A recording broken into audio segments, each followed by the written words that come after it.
یہ محرم کا مہینہ چل رہا ہے۔ آج ایک محرم الحرام ہے۔ یہ ایک ایسی بابرکت مہینہ ہے۔ اس مہینے کی جو برکت ہے وہ شروع سے چلتے آ رہا ہے۔ اس کی برکت کے بارے میں حضور صلی اللہ علیہ وسلم نے ارشاد فرمایا کہ شہر اللہ، یہ اللہ کا مہینہ ہے، یہ اللہ کا مہینہ ہے۔ اس مہینے کی بڑی فضیلت ہے۔ اس مہینے میں بڑے بڑے واقعات پیش آئے ہیں، جیسے کہ حضرت موسیٰ علیہ السلام کے قوم کو اللہ رب العزت نے اس محرم کے مہینے میں فرعون سے نجات دلایا ہے،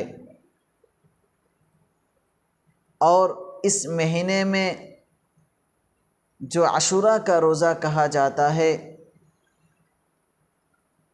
وہ 10ویں محرم کی جو روزہ ہے اس کی فضیلت بھی بڑی ہے، جس کے بارے میں حضور صلی اللہ علیہ وسلم نے ارشاد فرمایا کہ رمضان کے مہینوں کے روزے کے بعد سب سے فضیلت والی روزہ یہ ہے کہ عاشوراء کا روزہ ہے۔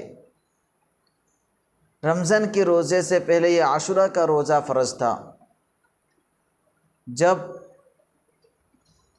رمضان کی روزہ فرض ہوئی تو حضور صلی اللہ علیہ وسلم نے یہ اعلان کر دیا کہ اب عاشوراء کا روزہ فرض نہیں رہا، بلکہ رمضان المبارک کی روزہ فرض ہے۔ رمضان المبارک کی روزہ سب پر رکھنا ضروری فرض ہے، اور عاشوراء کا روزہ جس کی مرضی چاہے رکھے، اور جس کا جی چاہے رکھے، جس کا جی نہیں چاہے وہ نہیں رکھے، لیکن اس کی فضیلت بڑی ہے۔ حضور صلی اللہ علیہ وسلم نے فرمایا کہ جو عاشوراء کا روزہ رکھتا ہے، مجھے امید ہے کہ اللہ رب العزت اس کی پچھلے گزشتہ ایک سال کی گناہ کو اللہ تبارک و تعالیٰ بخش دیں گے۔ میرے بھائیوں، یہ عاشوراء کا روزہ کی فضیلت ایسی ہے، اور اللہ رب العزت اسی مہینے میں حضرت حسین رضی اللہ تعالی عنہ کو بھی شہادت دی ہے۔ اس مہینے میں دو چیز چلتے ہیں، ایک حسین رضی اللہ تعالی عنہ کی شہادت کی ذکر واقعہ مشہور ہے، اور ایک چیز جو دوسرے واقعات کے بارے میں کہا جاتا ہے۔ لیکن یہاں ایک بات یاد رکھنا چاہیے، یہ جو حضرت حسین رضی اللہ تعالی عنہ کی شہادت ہے، یہ محرم الحرام کی اس مہینے سے دور دور تک براہ راست کوئی تعلق نہیں ہے، کیونکہ یہ معاملہ اگر دوسرے مہینے میں پیش آتے تو حضرت حسین رضی اللہ تعالی عنہ دوسرے مہینے میں یہ سفر کرتے۔ ہاں، ایک چیز یہاں مشہور ہے، ایک چیز یہ اٹل حقیقت ہے کہ جو حضرت حسین رضی اللہ تعالی عنہ کی شہادت، یہ بڑی ظلم ہے، اس میں کوئی دو رائے نہیں ہو سکتے، کیونکہ جو حسین رضی اللہ تعالی عنہ کی شہادت ہے یہ بڑی ظلم ہے، کیونکہ یہ حکومت کے سرپرستی میں یہ قتل کیا گیا تھا، شہید کیا گیا تھا، اسی لیے یہ بڑی ظلم ہوئی، اور حسین رضی اللہ تعالی عنہ نے باطل کے ہاتھ پر بیعت نہیں کی، حق کے لیے اپنے سر کو کٹا دیے، اپنے اہل و عیال کو شہید کر دیے، اپنے سب کچھ قربان کر دیا، لیکن باطل کے ہاتھ پر بیعت نہیں کی۔ حسین رضی اللہ تعالیٰ عنہ کے واقعات بہت مشہور ہے۔ ان کو کربلا میں شہید کیا گیا، ان کو بچے کو قتل کیا گیا، ان کے گھر والی کو قتل کیے گئے۔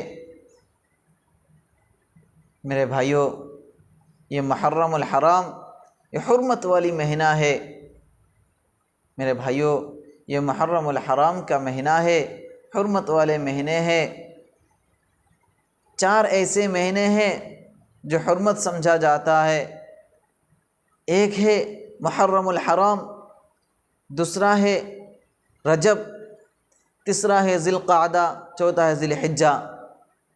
میرے معزز پیارو، یہ 4 ایسے مہینے ہیں جو پہلے کے بڑے بڑے ظالم بھی اس مہینے میں باز رہتا تھا، ظلم سے، دوسرے کے اوپر ظلم کرنے سے رک جاتا تھا۔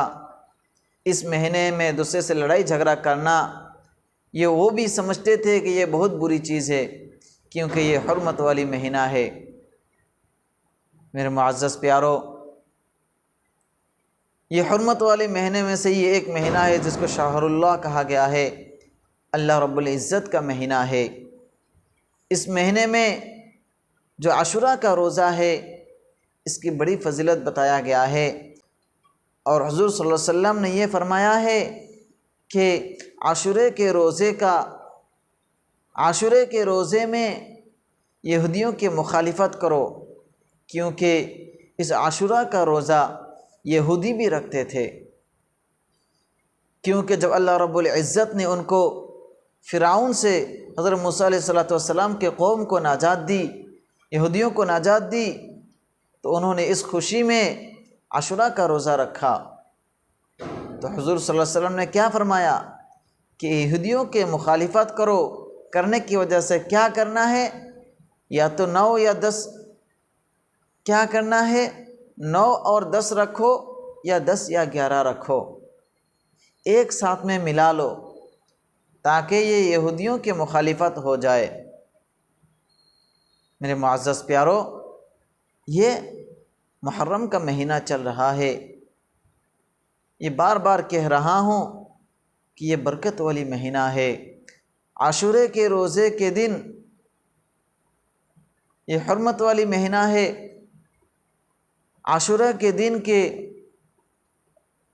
کے دن میں جو آدمی اپنے گھر اہل و عیال پر زیادہ خرچ کرتے ہیں، اللہ رب العزت اس کے مال و دولت میں برکت دیتے ہیں، ان کے گھر میں برکت دیتے ہیں۔ اس لیے عاشورے کے دن میں اپنے گھر والوں پر زیادہ سے زیادہ خرچہ کرو، ان کو اچھا کھلاؤ، اچھا پلاؤ، اللہ رب العزت ان کی برکت دیں گے۔ تو ہم اس محرم الحرام میں چند چیزوں کا خیال رکھیں۔ ایک یہ ہے کہ عاشوراء کا روزہ، اور محرم کے مہینے میں آج کل جو یہ چل رہا ہے کہ ڈی جے بجانا، ڈھول بجانا، ماتم منانا، یہ سب ہمارے اسلام حکم نہیں دیتا ہے، یہ ہمارے اسلام نہیں سکھاتا ہے۔ کیونکہ کسی کے ولادت پر، کسی کے وفات پر، کسی کے شہادت پر ماتم منانا یہ اسلام کے سبق نہیں ہے، یہ اسلام نہیں بتاتا ہے، اسلام اس کو روکتا ہے۔ ہاں، ایک چیز ہے کہ جب غم پہنچے کسی کو، اس وقت رونا یہ انسان کی فطرت ہے۔ آج بہت سارے بھائی یہ کہتے ہیں کہ جب حضور صلی اللہ علیہ وسلم کو حسین رضی اللہ تعالی عنہ کی شہادت کی اطلاع کے ذریعے ملی، تو حضور صلی اللہ علیہ وسلم کے آنکھوں سے آنسو جاری ہو گئے اور حضور صلی اللہ علیہ وسلم رو پڑے، اسی لیے ہم روتے ہیں۔ میرے بھائی، اگر ایسا ہوتا تو کتنے زمانے گزر چکے، صحابہ اکرام گزر چکے، تابعین گزر چکے، یہ سب کوئی بھی حضرت حسین رضی اللہ تعالی عنہ کی شہادت کے تاریخ پر نہیں روئے، ماتم نہیں منائے۔ میرے معزز سامعین اکرام، میرے بھائیوں، اسلام صحیح راستے پر چلنے کا حکم دیتا ہے۔ فرقے تو بنتے رہیں گے، آپ یہ طے کر لیجئے کہ آپ کس کی طرف جانا ہے، آپ کس کی طرف جانا ہے۔ حضور صلی اللہ علیہ وسلم اور صحابہ کی اتباع کرنا ہے، جس کی اتباع میں 4 ائمہ حضرت امام ابو حنیفہ رحمۃ اللہ علیہ، امام شافعی رحمۃ اللہ علیہ، امام مالک رحمۃ اللہ علیہ، امام احمد بن حنبل رحمۃ اللہ علیہ، یہ 4 ائمہ گزرے ہیں جنہوں نے صحابہ کے اتباع پر، حضور صلی اللہ علیہ وسلم کے اتباع پر یہ 4 مذاہب نکلے ہیں، یہ چاروں متفق ہیں، یہ چاروں اہل سنت والجماعت کے طریقے ہیں۔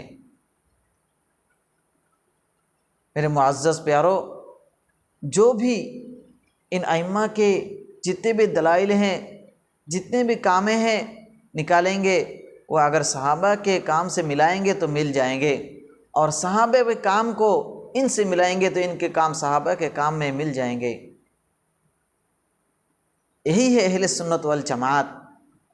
حضور صلی اللہ علیہ وسلم نے فرمایا کہ قیامت سے پہلے 73 فرقے ہوں گے، اور 1 فرقے جنت میں جائیں گے اور باقی 72 فرقے جہنم میں چلے جائیں گے۔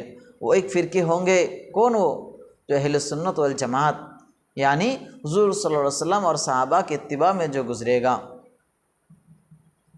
تو میرے معزز پیارو، اگر کسی کے وفات پر ماتم منانا شریعت اجازت دیتے تو سب سے پہلے حضور صلی اللہ علیہ وسلم کی وفات پر ماتم منانے کی اجازت دیتے۔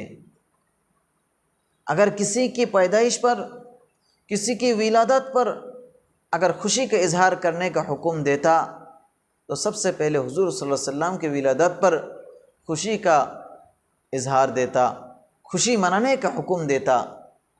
لیکن شریعت نے، ہمارا اسلام یہ ہمیں نہیں سکھاتا ہے۔ بے شک خوشی منائیے اسلام کے طریقوں پر، غم کیجیے اسلام کے طریقوں پر۔ میرے معزز پیارو، جب ہم حضرت حسین رضی اللہ تعالیٰ عنہ کی شہادت کے واقعہ پڑھتے ہیں یا سنتے ہیں تو ہمارے آنکھوں سے آنسو جاری ہو جاتے ہیں۔ یہی تو ایمان کی علامت ہے۔